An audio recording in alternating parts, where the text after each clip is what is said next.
Sénégal mu def beneen avancée significative jëm ci wàllu démocratie wam jëm ci wàllu processus électoral am jëm ci li nga xamante ne moom la ñu àdduna nawee mooy saa yu ñu ne élection Sénégal ñu bëri dañuy jël seen socc commencé xaar waaye seen bëñ bu weexee bu ñu élection yi ba pare le lendemain ñu gis nit ñi xëy dem liggéeyi ñu am seen gàcce googu nag foog mu wéy xam ni que ni lii c'est pas un rendez-vous de compromis ni de compromission mais c'est un rendez-vous utile pour la démocratie sénégalaise. Cheikh Oumar luy particularité dialogue bi nga xam ne ubbi nañ ko démb. waaw d'abord je commence par féliciter la DGE avec son directeur Birame Sène. am ni jàmm tukulóor la gis ni depuis pratiquement ay weer ak ni ñoom noppaluwuñu. parce que bëri na liggéey bu am solo buñ ci def. mais surtout ses collaborateurs notamment avec Vincent nga xamante ni mu ci def liggéey bu am solo parce que déjà ñoom liggéey bu ñu doon def travail de fourmi la pour mën a dajale yu bëri mais mu nekk entre aussi organisateurs yi ministère de l'intérieur ak aussi la présidence donc pour man c'est important parce que dialogue dafa nekk lu am solo man damay tooñ sax gars yi ma ne leen même dans un couple il faut dialoguer Abbas durant avant pendant après yëpp il faut dialoguer parce que c'est important que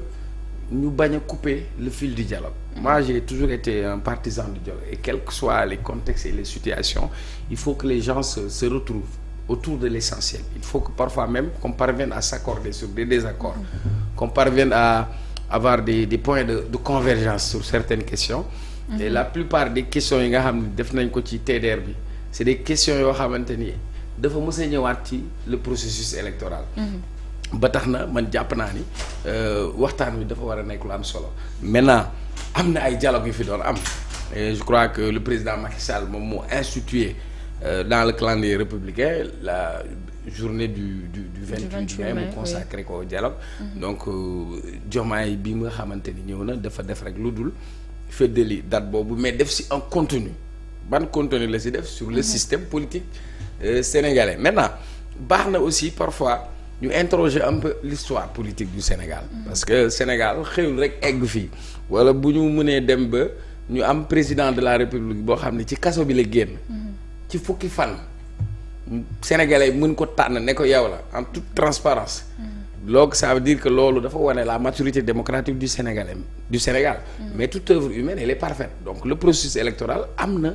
ci jéego yu bëri yi nga xamante ni tàmbali na fa jóge na fa j'en profite d'ailleurs tey la suñu maam Ablaye Wade di def anniversaire am 99 ans ñu koy ñaanal yàlla may ko gudd fan. amiin yaa rabbi. C'est quelqu'un qui a beaucoup contribué sur des avancées démocratiques et ça booy xool je donne souvent l'exemple vote de la majorité maman bu njëkk ba sénégalais ci jamonoy Abdou Diouf Ablaye Wade dafa comprendre loon ni moom ndaw ñi la am mais régime socialiste dafa xamoon ni kii jeunes yi ci jamono boobu ñu nekkoon jeune ci jamono boobu moom lañ joxoon bopp ñu ne pour nga voter il faut nga am 21 ans donc Wade ak ñi mu maaseel jamono ñoom Landing ñoom Bathily ils se sont battus pour que l'âge du vote jóge 21 ans ñëw 18 ans par exemple dialogue moo tax ñu mën a régler la question de l'encre indélébile voté ba pare def encre ñu xam ne yow voté nga ci dialogue lañ ko waxtaanee mbañ gàcce bi ngay dégg mooy isoloir urne boobu ci dialogue ak concertation lañ ko indee mais dafay fekk nga am cette volonté politique parce que à un moment donné Abdou Diouf a eu la volonté politique d'abord ñu def du multipartisme mais aussi régler yenn questions yi nga xam ne da doon indi ay jafe-jafe parce que dañu jógee ci période yoo xam ni yu metti woon la sur le plan politique en 1988 état de siège ak yeneen mbir yëngu-yëngu yu bëri jamono boobu on te parle du dialogue de 1992 code consensuel on parle de Kéba Mbaye parce que forte personnalité joué woon na ci rôle mais biñ ci jógee Abdou Diouf dafa ne lépp lu ngeen di waxtaanee ci dialogue bi lépp lu fa jóge ci concertation yi dinañ ko yóbbu assemblée ñu def ci ay réformes te duñ ci soppi benn virgule mais après nañu seetlu yan dialogue moo amaat yu gën a mujj mooy yu Macky Sall yi Abbas def na si ñett yoo xam ni dafa am lu ma retenir xam nga sur un dialogue da ngay xool finalité bi objectif bi laal la mais man dama jàppoon ni Macky Sall dialogue yi mu doon def finalité bi c'était des calculs et des schémas politiques ñëw na falu na 2012 jël na yat bi mu ngi dóore mu ngi déroulé.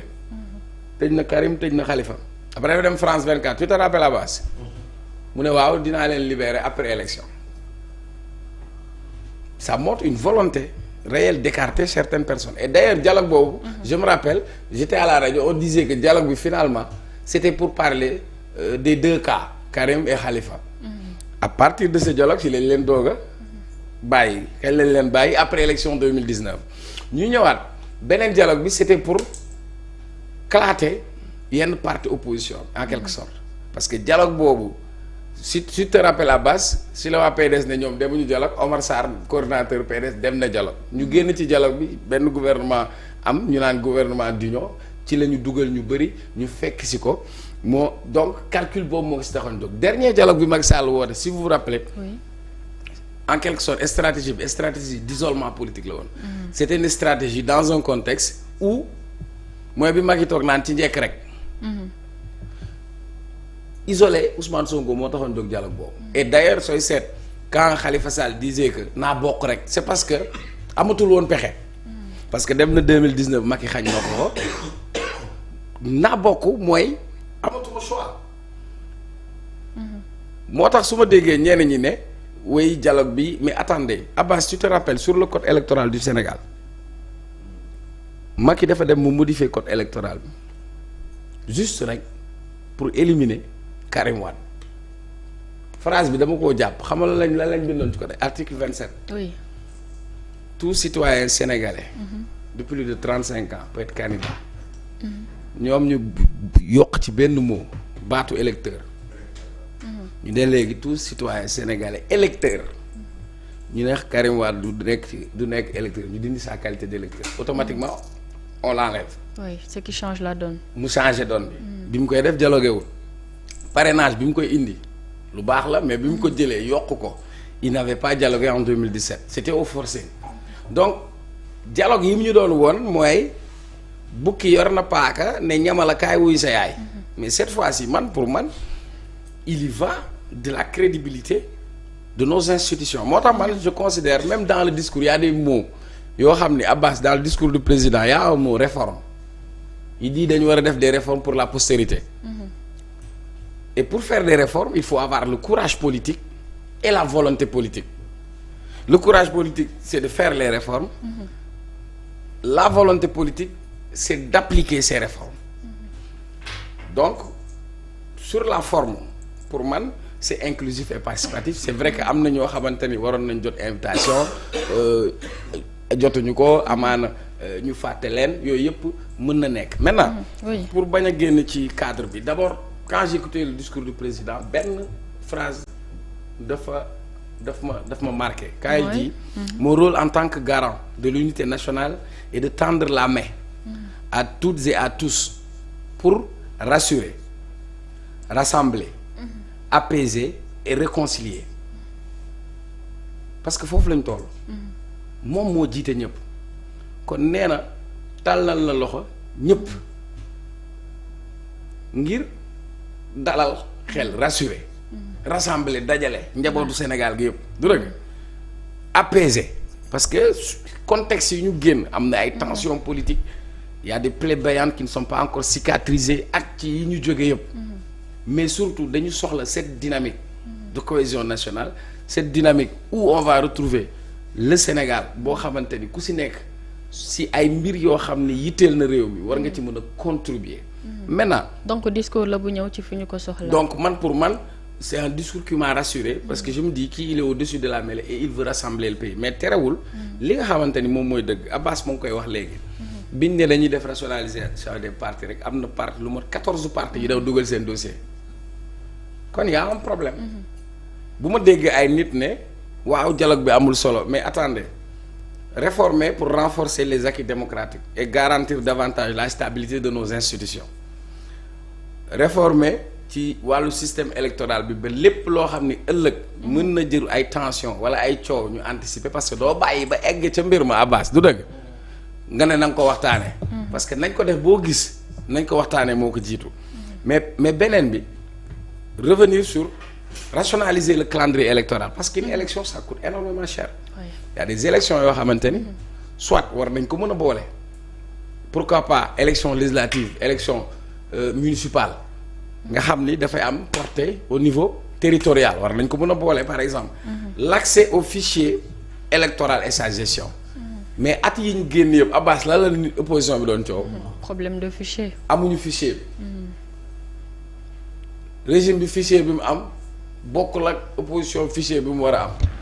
personne accès bi nan nga ci amee et la gestion ça c'est des questions essentielles sur lesquelles on doit parler sur la rationalisation des partis Abbas démb je me suis réveillé j'ai entendu qu'il y a 3 mouvements yu judd mon ami Abba Mbaye lancé na mouvement ma ko si ñaanal tuddee mouvement conviction Barthélémy Dias lancé na mouvement dinañ ci ñëw tout à l'heure beneen non dama la bëggoon wax mouvement yi ni ñuy juddoo d'éclatement de clatement je donne juste un exemple PDS moo jur réew mi moo jur bokk gis-gis moo jur yeesal bu Diagne Fada juraat na neel parti mer ngemb yi rek jur na appel 3J jur léegi exemple PDS jur na réew mi moo jur parti docteur Abdourahmane Diouf awale réew mi moo jur parti Déthié Fall PRP réew mi moo jur mouvement wu Thierno Bocoum agir PDS moo jur bokk gis-gis léegi jur na nel bu Moussa Diakhaté parti socialiste ñaata juraat leen donc finalement PDS moo jur UCS waa UCS bu Ablaye Baldé donc finalement y a un problème même sur la lisibilité de la scène politique parce que maag Abbas mën nañ bokk parti bokkuñu gis-gis suba ma créer parti gis nañ fi LD Debout LD Assis par exemple donc finalement dem nañ ba clatement yooyu Abbas moom moo ñu jox nombre parti boo xam ni pléthorique y a des partis yoo xam ni musuñu participer ci élection musuñu bokk ci élection yóbbaale ma la ñuy def ngarale parfois xool ci élection fu mu toll nga xool fa la balance bi xaw a sute nga dem pour que bu ñu sédd ñu mën laa sédd parti yoo xamante ni même au niveau de la DGE dañ doon am jafe-jafe xoola pour xam siège u parti bi fan la ne te les partis conformément au code des obligations civiles et commerciales dafa am ay chartes yoo xam ne ci la ñu war a dëppoo nga jóge foofu ñu ñëw dans le processus électoral la justice daf ciy jouer rôle parce que élection yi ba ni ngay demee cour d'appel ba ni ngay demee au niveau du tribunal ba ci déclaration résultat yi mais loolu war nañ ko waxtaanee xoolaat ko beneen bi dématérialisation du processus électoral je sais pas nag ñoom lan lañ jublu parce que tey ma war a voter fii ba Fouta Abbas war a dem fii ba Casamance est-ce que tey ak le système informatique qui existe est-ce qu'on ne peut pas permettre à Abbas de faire son vote sans pour autant par exemple se déplacer loolu yëpp tey fii ñu toll ci àdduna bi ci numérique bi nan la ñu mën a def ba yokku mbir yu mel noonu xam naa nag poñ yi bëri na mais bi ma si gën a yitteel l'inscription automatique des primo-votants il y a un moment donné dans ce pays être primo-votant pour nga voter problème la soit c'est fait à dessein pour des raisons politiques mais moi je milite pour la politisation des jeunes on peut pas être dans un pays boo xam ni ndaw ñi am nañ kàddu am baat mais pour ndaw ñi mën a joxe seen kàddu mu doon jafe-jafe boo dëppee sa carte ñu ne la non inscrit te dañ lay fayal carte d'identité après indi la carte électeur mu nekk ñaari yoon un coup mais tey à 18 ans ñu intégrer dans le fichier électoral techniquement war nañ ko mën a def mais tey plus ngay am le fichier électoral Sénégal actuellement on est à 7 millions presque mais boo xool ñuy voté 4 millions lay doon